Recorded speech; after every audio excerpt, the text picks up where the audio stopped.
Right, as sy nou lyk dit vir my kan ons aangaan nou, bel iemand my. Ek kan nie nou, ag julle, ek gaan net nog gou hierso antwoord, is dalk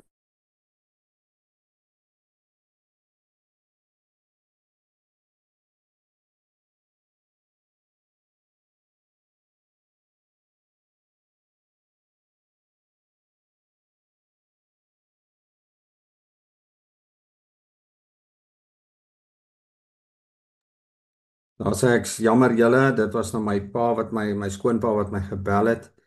Ehm goed, dat ek net gou my skerm hierso reg kry. Kan julle my deelskerm sien daarso? Ek net gou hierso kyk of hy reg is. OK, daar's hy. Goed. Ehm Nou ja, baie welkom weer eens by Vanaand se Woordskool. Dit is altyd so lekker om julle almal deel te hê van hierdie groep. So ek glo ons gaan sekerlik nog 'n paar mense kry wat so inskakel soos wat ons nou deur hierdie lesing gaan werk. Nou julle sal onthou toe ons nou laas keer voorlaas Woensdag Openbaring 9 vers 1 tot 12 behandel het, het ons spesifiek gepraat oor die sprinkane wat nou daar die put uitkom. Julle sal onthou en julle sal onthou dat daai sprinkane het die opdrag gekry om die mense te pynig. En julle sal ook onthou dat interessant was in daardie gedeelte is dat die mense het gesmag na die dood, maar die dood nie gekry nie. Die dood het hulle ontvlug. En nou kom ons hier in die 6ste bassein blaas. En wat baie interessant is oor hierdie gedeelte en wat ons nou vanaand gaan sien, is dat ons sien en ons kry hier 'n beskrywing van 'n rampe, maar hierdie rampe lei tot die dood van 'n derde van die mensdom. Nou voor ek nou gaan ingaan op die verduideliking, wil ek gou-gou saam met julle net lees en dan lees ons gou hierdie gedeelte en dan kom ons terug na vers 1 toe en dan gaan ons dit vers 13 toe en dan bespreek ons dit. So kom ons lees dit gou saam. Daar's hy. OK. Ook die 6ste engel het op sy trompet geblaas en ek het 'n stem van uit die 4 horings van die goue altaar wat voor God is aan die 6ste engel met die trompet hoor sê: maak los die 4 engele wat by die groot Efrat rivier vasgebind is. Baie beeldspraak. Die 4 engele wat gereed gestaan het met die oog op hierdie uur en hierdie dag en hierdie maand en hierdie jaar is toe losgelaat om 'n derde van die mense dood te maak. Die getal soldate in die ruitery was 2 maal 10.000 maal 10.000. Ons kyk hier na iets soos 200 miljoen of iets. Ek sal nou kyk wat daai getal is. Ek het gehoor dat dit hulle getal was, sê Johannes. Net so het ek ook in die visioen die perde en die ruiters gesien. Hulle het 4 rooi, oranjekleurige en swaalgeel borsplate gedra. Die perde se koppe het soos die van leeu's gelyk met 4 rook en swaal wat uit hulle bekke borrel. Deur hierdie 3 plae, die 4, die rook en die swaal wat uit die bekke borrel, is 'n derde van die mensdom of die mense doodgemaak. Die perde se krag het in hulle bekke en sterte gelê, want hulle sterte was net so slange met koppe aan, waarmee hulle skade aangerig het. Nogtans het die res van die mense wat nie deur hierdie plaag doodgemaak is nie, hulle nie bekeer van die werke van hulle hande nie. Hulle het aangehou om die demone te aanbid en ook die afgode van goud, silwer en koper en van klip en hout wat nie kan sien of hoor of loop nie. Hulle het hulle dus nie bekeer van hulle moorde, towery, onsedelikheid of stellery nie. Stelery, ekskuus tog. Goed, ek gaan net so terug na hierdie eerste vers toe, dan begin ons gesels. Nou baie interessant van hierdie gedeelte is dat ons sien dat daar 'n redelike ooreenkoms is met die sprinkane, in terme van die sterte en die snaakse koppe en hierdie goed dat ons spesifiek sien hier dat hierdie goed het dan nou 'n opdrag gekry om nou die mense dood te maak. Dit was hulle taak. En dan lees ons hier in hierdie gedeelte baie interessant van vier engele. Nou ons kan nou na hierdie engele kyk as instrumente van God se oordeel.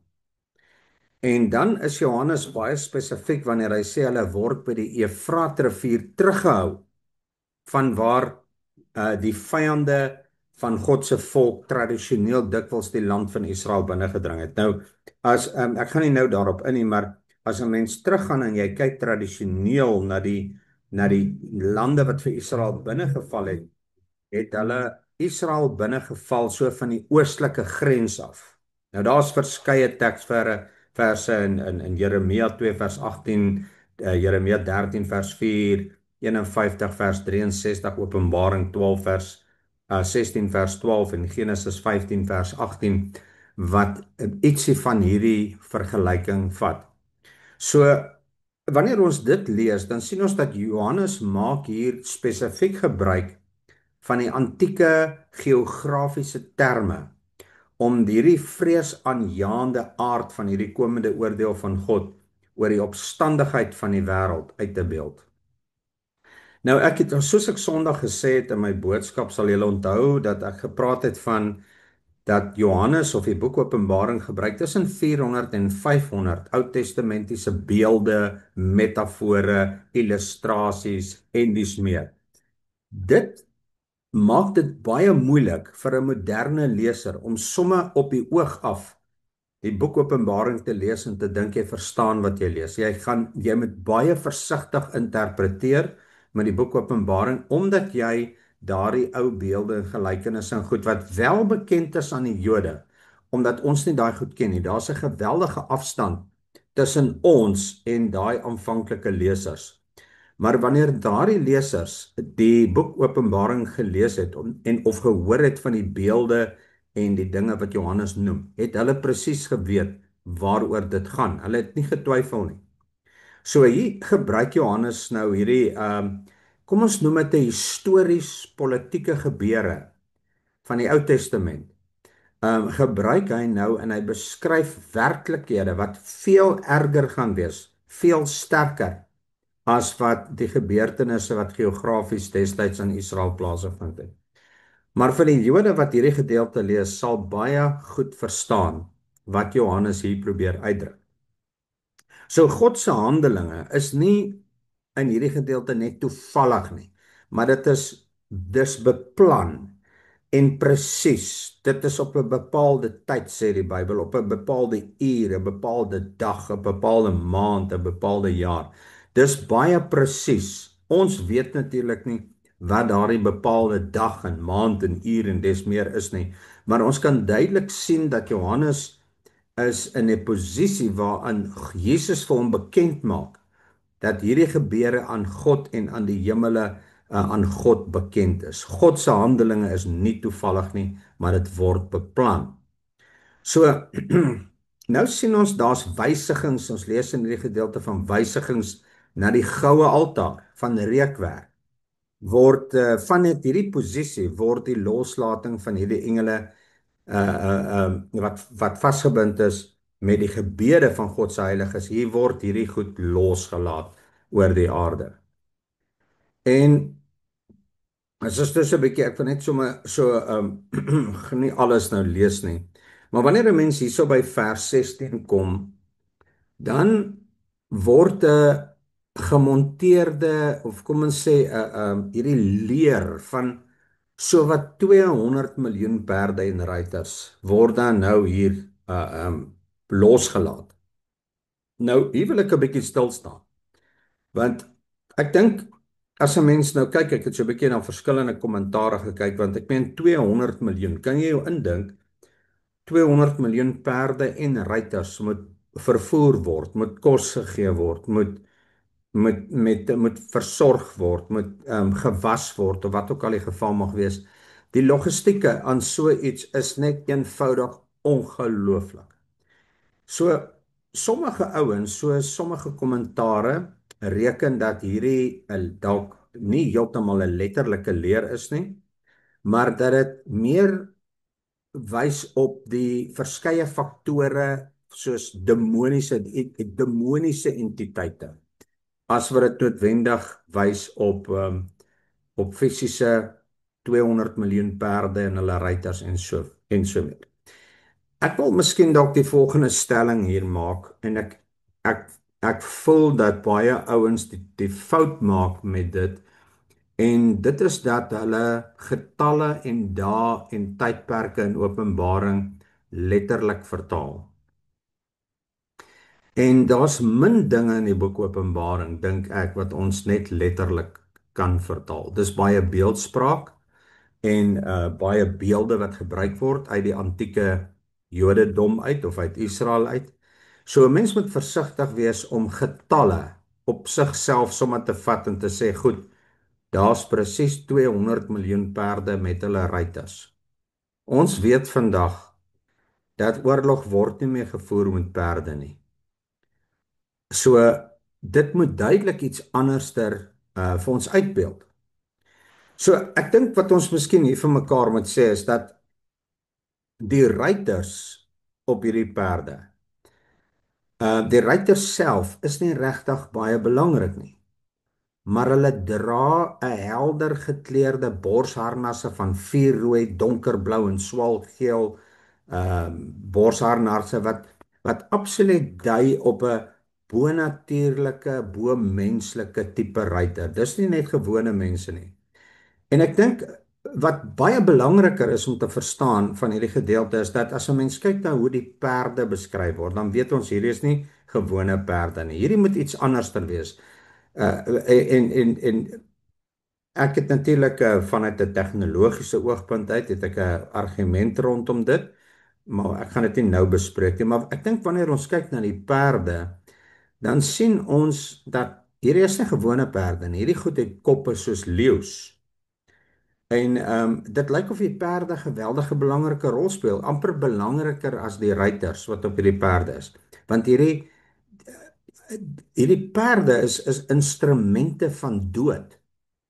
Hulle daar's pla wat vanuit hulle kom, vuur, rook en swaal wat uit hulle monde uitkom. So die perde vanuit hierdie profesies of hierdie beeld dit lyk vir my geweldig belangrik. Hulle word spesifiek beskryf, hulle word genoem en hulle tree baie duidelik op as agente van dood.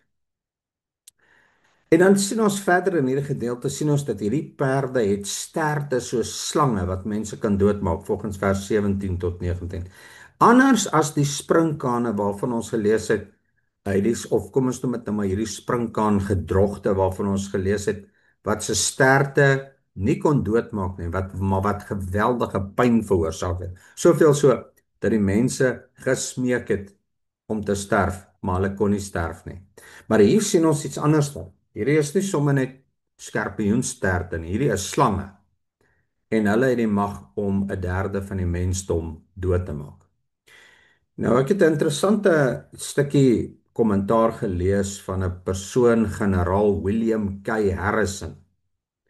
Nou hierdie ou is 'n kenner, hy's 'n generaal, hy's 'n kenner in militêre logistiek en hy sê dat as 'n leer van 200 miljoen mense opgeroep word en hulle moet onderhou word en hulle moet na die Midde-Ooste toe vervoer word, kan jy jou indink dat omtrent die hele wêreldbevolking sal ontwrig word as gevolg van hierdie logistieke en op grond daarvan en ook op grond van die feit dat ons duidelik weet hierdie is nie regte perde soos wat soos wat ons ken nie, ekskuus, het nou iets gebeur hier op my. Dis nie regte perde nie. Hierdie is iets heeltemal anderster as gewone perde. Ek is jammer ek het nou hierso 'n bietjie verkeerde knoppie gedruk.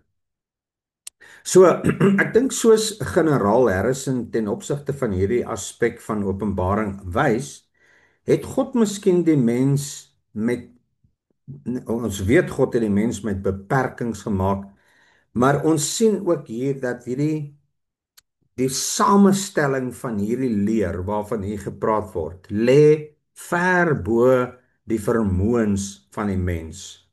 Dit is baie duidelik 'n of dalk 'n goddelike samestelling. Dit lyk soos 'n demoniese samestelling. Hulle het die opdrag om mense dood te maak, maar ek dink hierdie is die hoogtepunt. As 'n mens nou maar kyk, as jy almal vat wat in die Tweede Wêreldoorlog deelgeneem het, beweer hulle dis rondom 70 miljoen. Volgens 'n boek Almanac, The World Almanac in 1971. So hulle glo die hele wêreldoorlog in daai tyd was omtrent 70 miljoen mense. Hier's 200 miljoen net van die een kant. Ongelooflik. Nou as ons so 'n bietjie aangaan in hierdie beskrywing, dan sien ons dat God se doel met die pla is allereers om 'n oordeel oor die mense te bring wat willens en wetens doelbewus 'n besluit geneem het om God te verwerp en om hulle self te wend tot afgoderry en die verdorwe praktyke wat alles daarmee gepaard gaan. So ons sien hier dat God eintlik op 'n punt kom waar hy sê hy het genoeg van hierdie goddeloosheid wat die wêreld so najag en so soek. En as ons nou kyk, dan sien jy dat Johannes het vroeër, het hy, toe ons nou die gemeentes behandel het daar reg in die begin, het hy vir hierdie gemeentes keer op keer vir hulle gesê, luister hierso, bekeer julle, ruk julle reg, bekeer julle van al julle ontroue neigings, sodat julle nie ook deur God se oordeel geslaan sal word nie. Julle sal onthou, ons het daar in Openbaring 2 het ons daarna gekyk en na eerste dele van Openbaring. So hierdie was 'n opdrag aan hierdie kerke dat julle nie besig hou met allerlei ander afgodsaanbiddery en allerlei klomp nonsens nie. Bekeer julle van julle ontroue neigings, anders gaan julle onder die oordeel van God kom en nie daarvan kan ontsnap nie. Nou in hierdie verse sien ons aan die einde van die dag die eindresultaat van daai mense wat geweier het om hulle lewens na God toe te draai. En ek dink dis 'n vreesaanjaende beeld. Ek wil nie vanaand spekuleer op wat die perde beteken nie en wat die vier wolke wat uit hulle monde uitkom nie. Al wat ons met sekerheid kan weet is dat vanuit die ooste kant van Israel steek daar 'n storm los wat ongekend is in wêreldgeskiedenis en dit het 'n geweldige mag. En dan sien ons dat hierdie goed maak 'n derde van die mensdom dood. 'n Derde van die mensdom. Hier kan ons dus duidelik sien dat hierdie geweldige gesig nie net in hierdie geval beperk is tot die inwoners van Israel self nie. So ek dink as ons dan nou kyk hierdie hardnekkigheid wat aan die einde van die dag lei tot die aanbidding van demone en die aanbidding van allerlei kulturele of kultiese voorwerpe wat deur mense hande gemaak is. Ons sien woorde word genoem soos goud, silwer, brons, klip, hout en daar's talle teksverse in die Bybel van hierdie goed. En God het net hier genoeg van hierdie mense. Ek wil nie sê God bereik breekpunt nie, maar dit kan amper dalk grens as ons dit as 'n metafoor kan gebruik. God wreek homself op die goddeloosheid van hierdie wêreld. En hierdie demone wat hier beskryf word, kan dalk verwys na heidense gode of bose geeste. Nou wanneer jy 'n ontleding doen van Openbaring 9 vers 13 tot 21, dan lyk dit asof Johannes dieselfde siening van bose geeste in hierdie gedeelte het as wat Paulus gehad het. En daar's baie goeie ooreenstemming as jy kyk na 1 Korintiërs 10 vers 20 tot 21 en 1 Timoteus 4 vers 1. Dan sien jy dat wanneer Johannes hier praat van demone, dan weet hy presies, ons praat nie hier van heidense gode nie. Ons praat hier van bose geeste. Ons praat van demone. Maar aangesien die Grieks hier in Openbaring die kultiese voorwerpe van die demone, kultiese voorwerpe en demone van mekaar onderskei, het Johannes in hierdie gedeelte ongetwyfeld Paulus se begrip van demone en bose geeste wat hy met hom deel. En ons sien dit ook in Openbaring 16 vers 14 en Openbaring 18 vers 2. So daar's miskien dalk 'n tweevoudige boosheid, as ek dit miskien dalk so kan sê, in afgodsdiens.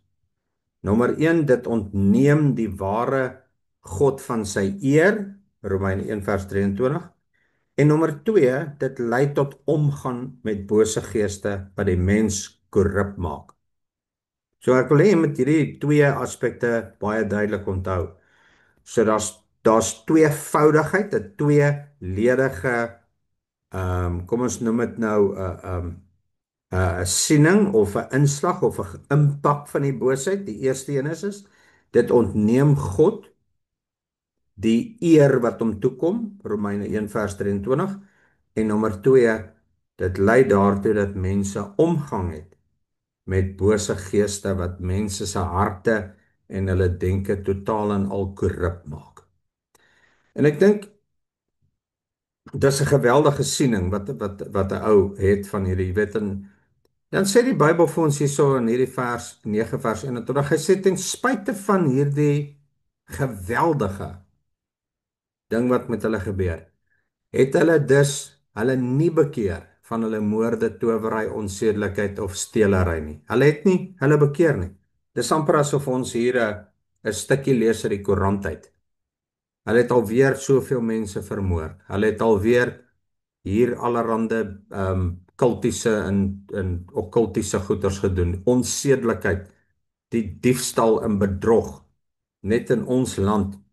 Ons staan seker al voor in die lys van bedrog en diefstal, en jy kan dit nie eens weet nie waar die einde van die goed is nie. So dis amper asof 'n mens hierdie goed sien waar word voor jou oë. Nou hierdie demoniese korrupsie, kan ek dit sommer so noem, demoniese korrupsie, manifesteer in al die mense se dade van diegene wat God verruil het vir afgode. En hierdie ouens word gedryf deur hierdie demoniese geeste. Hulle pleeg moord, seksuele onsedelikheid, diefstal, bedrog, um waarsêry, alles wat verkeerd is, alles wat direk teen God indruis, sien ons hier as praktyke van demoniese korrupsie wat in mense manifesteer. Ek dink 'n mens kan miskien dalk, om jou kennis bietjie te verbreed, gaan kyk in Romeine 1 vers 24 en dalk Romeine 28 vers. Miskien moet jy die hele Romeine 1 lees, as dalk 'n goeie aanduiding van wat ons hier sien. Ek dink oor die algemeen is dit amper soos die 10 plaae wat oortree word, wat ons hier in op 'n manier sien. Nou ek wil net so 'n bietjie stil staan by die woord towery. Nou hier is baie interessant, julle, toe ek dit nou naslaan, toe kom ek op die volgende af. Die woord hier wat gebruik word vir towery is die woord pharmakon. Pharmakon. Ons kry die woord pharmaceutics of pharmaceuticals van hierdie woord af. En hier word dit met towery vertaal. Met ander woorde, wat Johannes hier sê, dit beteken die beoefening van towery of heksery. En nou sien dit op baie gedeelte, dis wat hier gebeur. So, nou gewoonlik, as jy nou dink, middels of dwelms was by al hierdie praktyke betrokke. En dis hoekom die woord pharmakon hier gebruik word om towery en heksery te beskryf, omdat daar dikwels by hierdie demoniese praktyke dinge soos dwelmmiddels en allerlei sulke goeders betrokke maak. Nou soms beteken die woord pharmakon ook vergiftig. En julle sal onthou, ek het Sondag gesê dat een van die woorde wat gebruik word was, daar waai 'n giftige bose wind. Dis amper soos die bose geeste wat mense se denke en harte vergiftig. Nou ek dink wat Johannes dalk hierso doen is hy Ons sien hierdie selfde beeldspraak sien ons in 'n Joodse gebed uit die eerste eeu voor Christus waar die ou geskryf het ek weet nie wat hy sy naam is nie.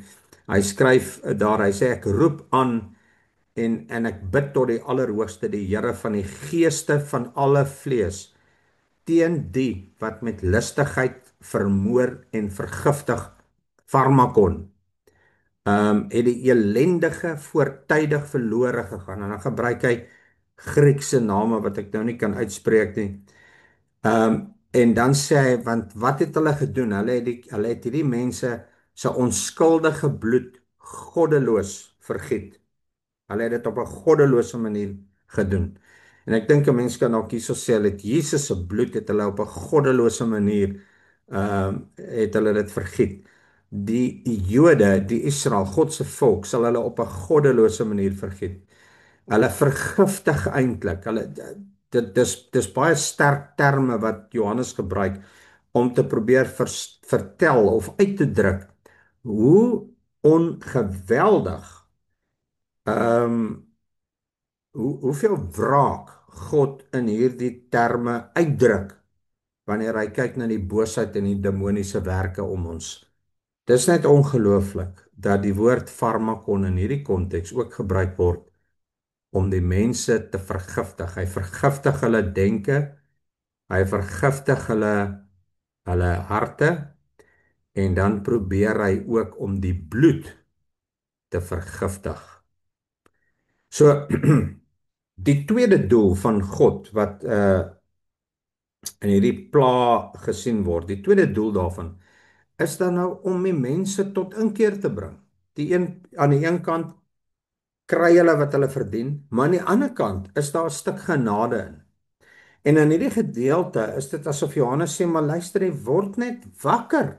Kan julle nie sien wat hier gebeur nie? Kan julle nie sien dat julle goddeloosheid, dat julle wanpraktyke, dat julle heksery, dat die verwerping van God lei tot die dood nie? Kan julle dit nie sien nie?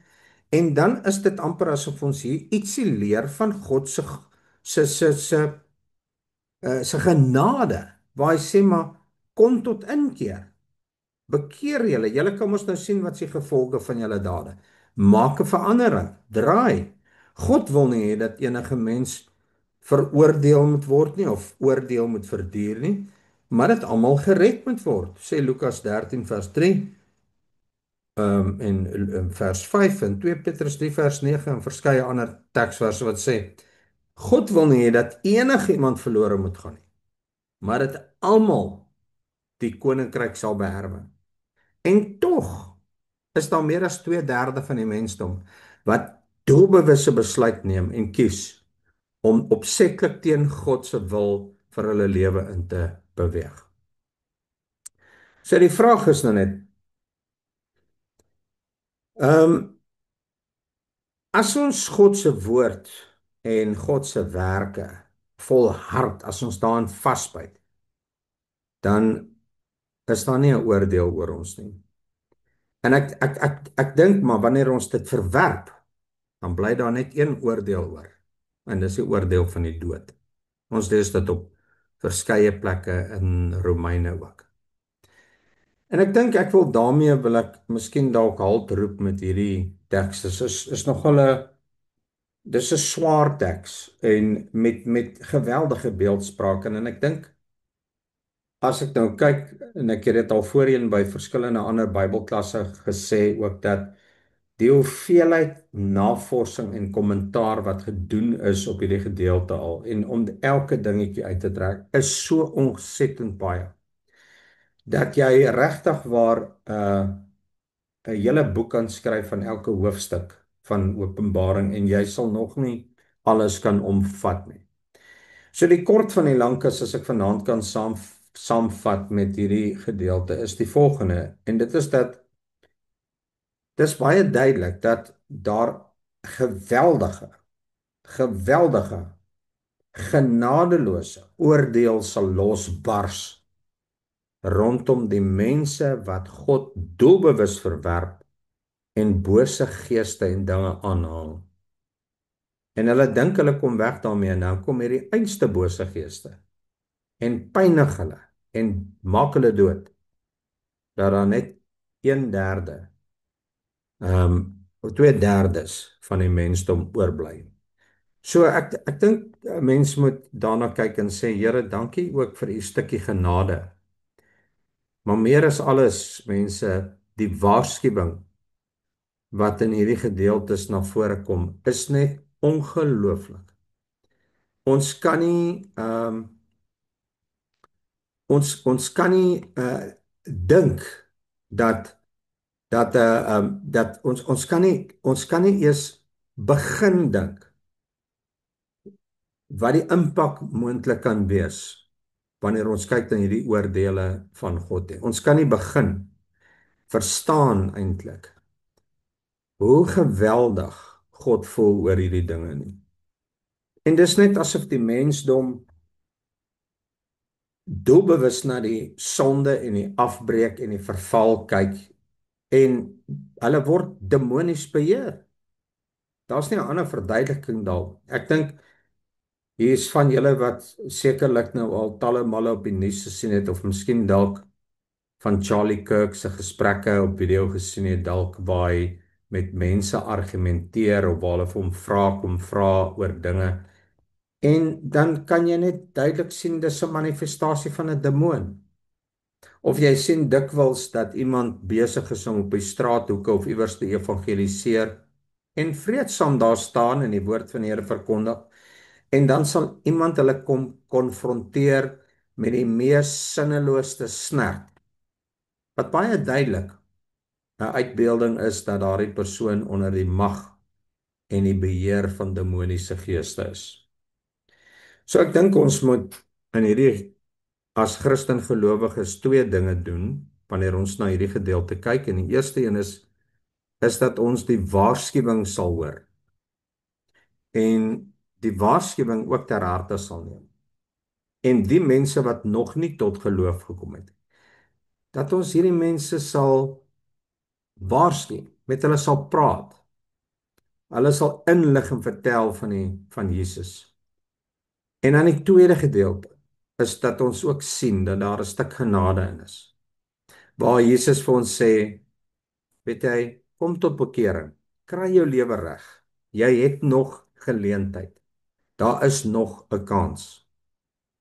Maar dan kom daar 'n oomblik en 'n tyd wat aanbreek en dan het die tye verbygegaan. Dan is die geleenthede om en dan is dit jammer dat ons nie dan van daar af of mense van daar af weer 'n geleentheid sal hê om hulle lewe met die Here reg te maak nie. So kom ons vat vanaand hierdie twee beelde uit Openbaring 9 uit, die beeld van die sprinkane, die eerste gedeelte, Openbaring 9 vers 1 tot 12, en die beeld van hierdie perde wat uitgaan, hierdie ruiters, hierdie demoniese mag, bykans 2 miljoen van hulle, ontelbaar. Ek dink wat ek nou wou gesê het om met die getalle in Openbaring is om dit nie net sommer te vat as fisiese getalle nie, maar om te sien dis net ontelbaar, dis 'n geweldige hoeveelheid. Ondenkbaar. Hierdie demoniese mag wat losbars oor die wêreld. En saam met dit tree hulle ook op as 'n instrument van God se wraak oor die sonde van die wêreld. So ek gaan daarby afsluit. Ek weet nie of daar een van julle is wat dalk 'n vraagie het, wat vra of dalk ietsie wil bysê of byvoeg nie. Julle is baie welkom as julle wil om enigiets by te voeg. Enige iemand dalk ietsie? Pastoor, ek het vandag 'n interessante gesprek gehoor oor RSG. Dis 'n man wat in die intelligensiediens is en hy waarsku ouers teen AI. Die kinders wat jong kindertjies van 7 en 8 en 9 en 10 jaar oud is, hulle op die portale en hulle raak betrokke by goed wat hulle niks van weet nie. Ek het ook 'n klip en ek gaan hom tog soek en dit vir jou stuur dat jy miskien net vir die gemeente dit wys. Dit Ja. is China wat 'n robot army het. Het jy daai klip gesien? Ja, hulle het verskeie sulke goed. Dis skrikwekkend om te sien Ja. wat hulle nou al doen. Dit is net ongelooflik. Ek meen daai robot stap en hy doen wat hy Hmm. veronderstel is om te doen. Nou ek sê altyd as 'n mens vir jou nie genade het nie.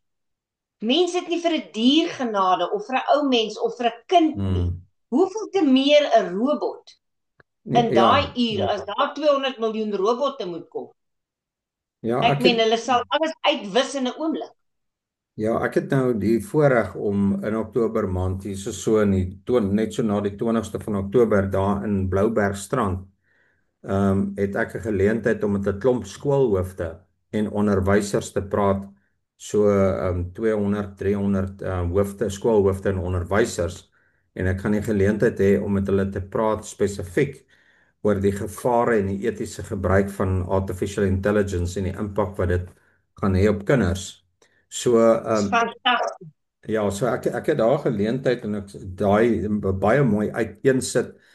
Die probleem is net dit is verskriklik moeilik vir onderwysers sowel as ouers om dit 24 uur te monitor.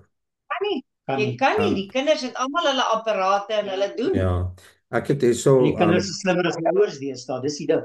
dis waar. Ek het hierso Tegnologies.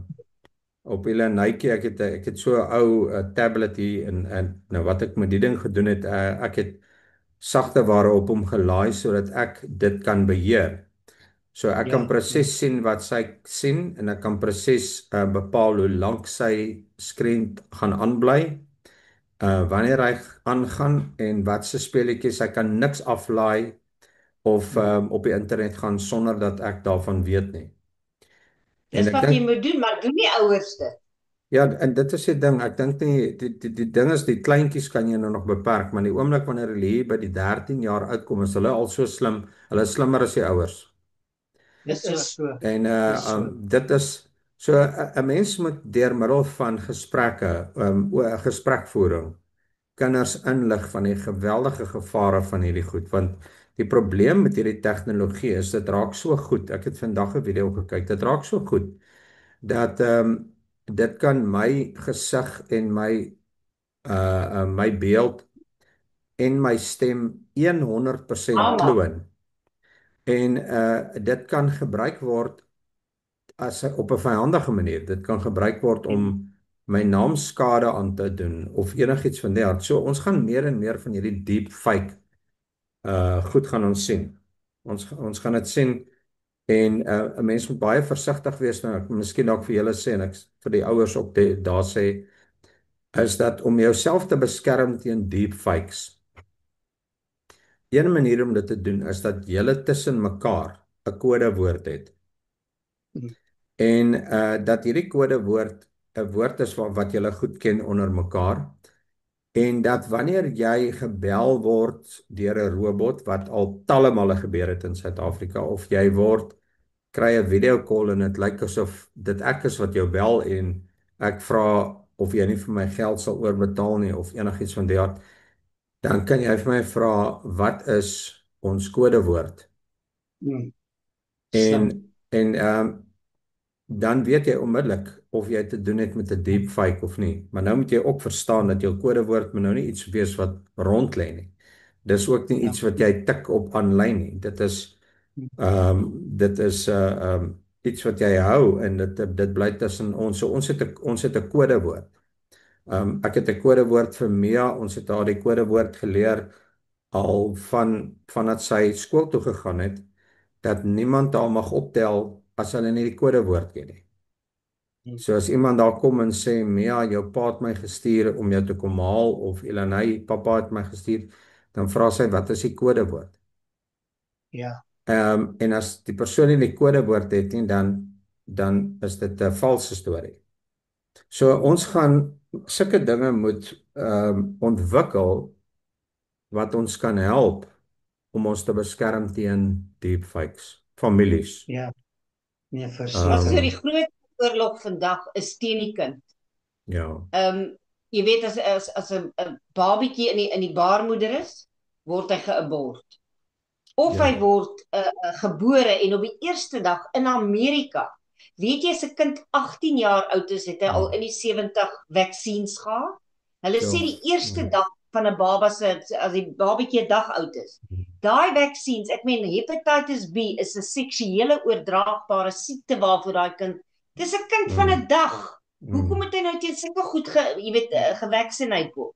En ja, dan weet julle van kindermolestering en kinders, maar die probleem is die ouers is ook nie ingelig nie, want jy weet die kinders verdwyn. Dit raak baie lekker op die internet en op al hierdie sites en goede en hulle maak die deure oop. En ongelukkig is daar baie gevaarlike mense daar buite wat net sit en wag om jy weet 'n kind toe kom steel. Nee, absoluut. Dit is absoluut so. En die probleem is dat dit vat met die tegnologie wat jy voor jou het, as jy die oomblik as jy kyk na jou skerm van jou foon, vat nou maar 'n kind speel met hy laai 'n game af. Die game het malware in, met ander woorde, die foon kan dan nou gehack word in die agtergrond sonder dat die persoon wat na die skerm kyk dit agterkom. En dan kan die kamera van daardie foon geïmplementeer word om fotos te neem reguit van voor af. So jy weet niks nie, jy is niks vermoedend. Die kind kyk na daai goed, hy laai die verkeerde game af en daardie sagte ware wat hy dan nou afgelaai het word dan geaktiveer. Jy weet nie van dit nie. Neem foto's van jou en kan jou omgewing opneem en ook jou stem as jy dan praat of hy vra vir jou byvoorbeeld jy moet sekere dinge sê vir hierdie game en dan voer hy sekere dinge uit. Kan alles gebruik word om jou gesig en jou stem te kloon. En dis die tipe dinge wat dit kan met my gebeur en dit kan my stem en my gelaat kan gekloon word en dit kan gebruik word om my kinders of my vrou in 'n lokval in te lei. En die tipe goed gebeur. So weet jy pastoor Edwin, die developers van al hierdie goede nê. Hulle ontwikkel hierdie programme so dat hulle het 24 uur het hulle access op jou kamera. Hulle het 24 uur access op jou voice, jy weet, op jou recording. ja. En ek het die laaste ruk het ek nogal redelik clips gedownload van TikTok af wat vir jou verskillende maniere gee hoe om in die developers programming of wat ook al in te kom. So ek het op ek en Barbara se fone het ek al daai goede het ek gaan wat altyd in die background loop. Het ek alles gaan deactivate. Ja. Jy kan jou kamera gaan disable wat daar is, jy kan jou recording, jy weet so ja, daar's 'n hele klomp goed wat jy kan doen. En ek het dit nogal interessant gevind, jy weet, om dit alles te gaan deactivate. Na tyd sal hulle seker weer dit oop kry of wat ook al, maar 'n ou moet maar net op gereelde basis dit net gaan weer deactivate. Ja, dit is regtig kommerwekkend wat mense doen deesdae. En ons is ongelukkig nie ingelig nie en ek sien ook nie 'n manier om almal in te lig betyds nie. Ek wil miskien ook ietsie vir julle sê wat mense dikwels vergeet. Ons stuur baie maklik ons 'n mooi dingetjie rond wat sê goeiemôre, goeienaand, lekker slaap, ek bid vir jou, allerhande sulke goed. Wat mense nie altyd besef nie, is sommige van hierdie goed bevat malware. Met ander woorde, die fotootjie wat jy stuur het klein deeltjies kode in dit in. En al wat dit doen is dat wanneer jy hierdie ding rondstuur, kom ek sê nou ek stuur vir almal van julle elkeen 'n mooi goeie naam dingetjie. Dit lyk pragtig, julle is so bly julle kry dit van my af. En wat julle nou nie besef nie is dat aan daai mooi fotootjie is 'n klein bietjie code. Hulle noem dit, ons praat dan van 'n Trojan horse. Wat gekoppel is daarin. En wat dan gebeur is daai dingetjie, al wat hy doen is hy installeer 'n baie klein programmetjie op jou foon of op jou rekenaar. Dis nie 'n virus of iets nie, dis malware. So wat die ding doen, hy loop in die agtergrond en wat hy doen is hy gaan saam met nou daai foto. En wanneer die foto by die 100ste persoon kom en so ver soos wat hy nou loop, versamel hy byvoorbeeld e-posadresse of telefoonnommers. En dan wanneer hy by 'n sekere hoeveelheid kom, dan e-mail hy dan gebruik hy daai persoon se data in sy foon as 'n host en dan stuur hy in die agtergrond daardie telefoonnommer en e-posadresse stuur hy dan na 'n na 'n persoon toe of na 'n sentrum toe. Op hierdie manier versamel hulle dan data. Die currency van ons tyd is nie goud nie, dit is inligting. Dis data. Hmm, Hoeveel dis waar. inligting het ek van jou? Onthou net altyd wanneer jy 'n ding verniet kry, daar's niks verniet nie. Jy as persoon is die kommoditeit. Hulle Hmm, gebruik jou swakheid en so aan en dan slaan hulle min daai. So wat hierdie ding dan nou doen as jy nou 'n klomp as hierdie ding nou die kom ons sê by die 100ste persoon kom dan e-mail hy nou al daai of hy stuur dan al daai selfoonnommers wat hy bymekaar gemaak het na 'n plek toe en as jy jou oë uitvee dan kry jy 'n SMS of jy kry 'n e-mail wat dan dink jy by jouself waar in die lewe het ek ja, ingeteken op hierdie plek. ja, En dan is dit omdat jy goedjies rondgestuur het, min wetende en dis baie moeilik om dit te weet. Jy moet dit letterlik weet gaan naslaan. Jy weet, dan min wetende het jy jou data so gedeel en met almal vir wie jy stuur daai ding vir jou hele familie, hulle stuur dit aan en so lê jou inligting en almal se inligting in hele webwerf vol. ja.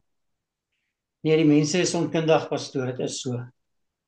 Ja, ons is almal maar die tegnologie ontwikkel baie vinnig. Dis die probleem. Maar nou toe. Baie dankie julle vir julle